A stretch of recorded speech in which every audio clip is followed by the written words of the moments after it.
Bakunzi ba Chlorine Sport TV, twagira ubuntu uyu munsi wo kuba twasuye mu gahunga k'abarashi kwa Rukara rwa Bishingwe.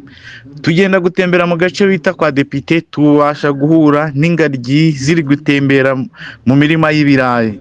Nk'uko mu byumba hari abantu abaturage bari kuvuga ko nabo batangajwe no kubona izi ngagi zarenze urugano zikaza mu mirima yabo y'ibirayi. Bari kutubwira ko uramutse uziyenje aribwo za guhohotera, ariko iyo utaziyenje ukikomereza imirimo yawe nk'uko murimo kubireba nta kibazo.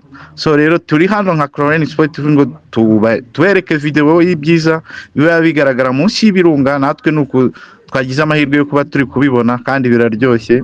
Mu by'ukuri ufite amafaranga yawe ugomba gutembera. Tubitse ko kano gace turimo ari hagati y'ikirunga cya Muhabura na Gahinga, wegera agace kazwi cyane nko kwa Depite, ariko urenze nk'ibirometero bitatu uva kwa Depite ujyayo, kuko nta rindi zina rihari rizwi. Izina rihari rizwi nuko ari ku ishyamba gusa abaturage baba bagiye guhingayo. Natwe rero nka Chlorine Sport TV ntacyo tuzasiga inyuma ngo tubereke mu mateka cyangwa ibintu bijyanye n'ubukerarugendo bitatse ibyiza by'u Rwanda. Niba ufite ayawe rwose nyura muri RDB mu buryo bwemewe, ugenda utembere hano. Rero twagira ubuntu wo kubona ingagi zatembereye hano, zarenze ishyamba ry'urugano, ziza hano hafi y'agace bita kwa Depite, hagati y'ikirunga cya Muhabura na Gahinga.